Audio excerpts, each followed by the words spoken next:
Hello students, कैसे हो आप सब। विशाल गुप्ता आपका टीचर। बच्चों, इस वीडियो में मैं आपको जियोग्राफी स्टार्ट कराने जा रहा हूं, जो कि किसी भी कम्पिटिटिव एग्ज़ाम के लिए बहुत ही इंपॉर्टेंट पोर्शन होता है, जिसके बारे में आपको जानकारी होनी चाहिए।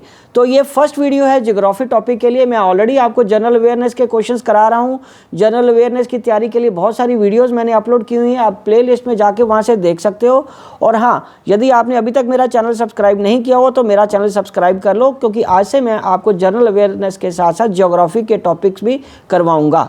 ठीक है जी। तो सबसे पहले जो जनरल अवेयरनेस की वीडियो के बाद अब जो ज्योग्राफी की पहली वीडियो है, आज हम करेंगे इसमें ट्रांस कॉन्टिनेंटल मतलब इंटर कॉन्टिनेंटल कंट्रीज कौन सी है। मैंने जानबूझ के ये इस तरीके से बना के दिखाया ताकि आपको पता चले कि सेम कंट्री दो डिफरेंट कॉन्टिनेंट्स में जो होती है तो उसको हम ट्रांस कॉन्टिनेंटल या इंटर कॉन्टिनेंटल कहते हैं, कि मोर देन 2 कॉन्टिनेंट में वो कंट्रीज फॉल कर रही हैं। ठीक है जी। हालांकि इसकी बहुत बड़ी हिस्ट्री और ज्योग्राफी में बहुत इंपॉर्टेंट स्थान है इन सारी चीज़ों का, लेकिन हम मोटा मोटी अभी इस वीडियो में सिर्फ यही करेंगे कि वो किस कंट्री कौन सी है और वो किस कॉन्टिनेंट में कितनी कितनी आती है, वो उसकी बात नहीं करी, किस किस कॉन्टिनेंट में आएगी सिर्फ उसी की बात करेंगे।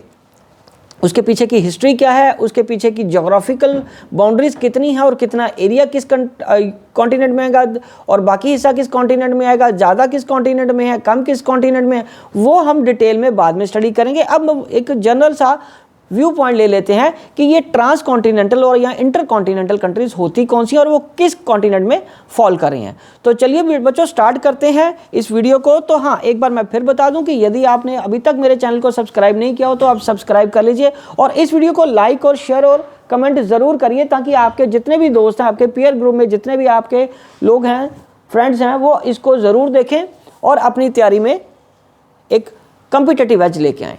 तो चलिए स्टार्ट करते हैं। सबसे पहले मैंने बेटा ये टेबल के फॉर्म में बनाया है। सीरियल नंबर है, कंट्री है, कैपिटल है और कॉन्टिनेंट है।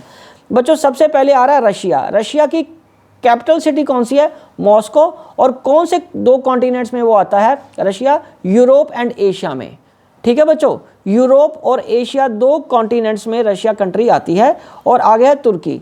तुर्की की कैपिटल है अंकारा और वो भी यूरोप और एशिया दोनों में आती है। ठीक है जी। उसके बाद है कजाकिस्तान। कजाकिस्तान का कैपिटल सिटी है अस्ताना और वो भी यूरोप और एशिया में कवर होती है। इजिप्ट। इजिप्ट की कैपिटल सिटी है कायरो और वो अफ्रीका और एशिया में कवर होता है। 2 कॉन्टिनेंट्स एशिया और अफ्रीका दोनों में आता है। अजरबैजान, उसकी कैपिटल सिटी है बाकू और यूरोप एंड एशिया। उसके बाद जॉर्जिया।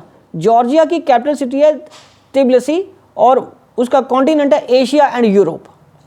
और बच्चों यूनाइटेड स्टेट्स की जो राजधानी है वो है Washington DC. North America and north east Asia. ठीक है बच्चों। तो अब हम आगे बढ़ते हैं इटली। इटली की जो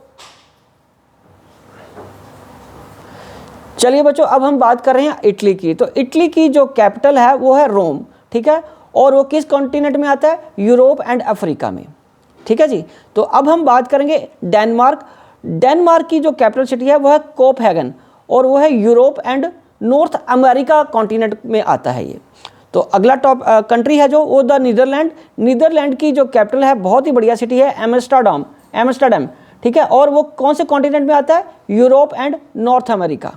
ठीक है जी। और इंडोनेशिया जो कंट्री है उसकी कैपिटल सिटी है जकार्ता और एशिया और ओशियानिया कॉन्टिनेंट में ये आते हैं। कुछ उसके द्वीप हैं इंडोनेशिया के जो ओशियानिया में आते हैं। हालांकि वो कंट्री एशिया में ही गिनी जाती है, नो डाउट। ग्रीस की राजधानी कौन सी है? एथेंस। और वो कौन से कॉन्टिनेंट्स में आता है? Asia, Africa and Europe. ये तीनों कॉन्टिनेंट्स में इसकी बाउंड्रीज लगती हैं। ठीक है। कुछ एरिया आता है। चलिए अब हम आगे बढ़ते हैं बच्चों। कंट्री है स्पेन। स्पेन की जो राजधानी है वो है मैड्रिड और वो कॉन्टिनेंट कौन से बेटा? Europe and Africa. ठीक है बच्चों। तो नेक्स्ट कंट्री है पुर्तगाल। पुर्तगाल किसमें उसकी कैपिटल सिटी है लिस्बन और ये यूरोप एंड नॉर्थ अमेरिका की बात कर रहे हैं हम। वो 2 कॉन्टिनेंट कौन से हैं? Europe and north America. और नेक्स्ट सिटी है वेनेजुएला। काराकास उसकी कैपिटल सिटी है और वो नॉर्थ एंड साउथ अमेरिका दोनों में आता है। आर्मेनिया। उसकी कैपिटल सिटी है यरवन और वो एशिया और यूरोप दोनों कॉन्टिनेंट में कवर होता है। साइप्रस, निकोसिया उसकी कैपिटल है और यूरोप एंड एशिया दोनों कॉन्टिनेंट में ये कंट्री आती है। कोलंबिया, कोलंबिया की राजधानी है वो बोगोटा है और उनकी कॉन्टिनेंट कौन से बेटा, साउथ एंड नॉर्थ अमेरिका दोनों कॉन्टिनेंट में एक कंट्री फॉल होती है। पनामा, पनामा की नेचुरली जो आपको पता है उसकी कैपिटल सिटी क्या है, उसकी कैपिटल सिटी है पनामा सिटी और उसका कॉन्टिनेंट है नॉर्थ एंड साउथ अमेरिका। उसके बाद है जॉर्जिया, जॉर्जिया की कौन सी कैपिटल सिटी है, तिबिलिसी और कॉन्टिनेंट है एशिया एंड यूरोप। अब उसके बाद फ्रांस, फ्रांस की कैपिटल सिटी है पेरिस और उसका कॉन्टिनेंट है बच्चों east continent and except each continent में आता है, हर कॉन्टिनेंट में आता है एक्सेप्ट एशिया। फ्रांस एशिया को छोड़ के बाकी सभी कॉन्टिनेंट्स में आता है। तो बच्चों ये एक इंपॉर्टेंट डिटेल है, इसके बारे में डिटेल में मैं आपको अलग अलग वीडियो बना के कंट्री वाइज बताता रहूँगा कि कौन सा कंट्री किस एक कॉन्टिनेंट में और कितना उसका एरिया आता है। अभी तक सिर्फ इतना ही, इसको आप याद करिए। Wishing you good luck.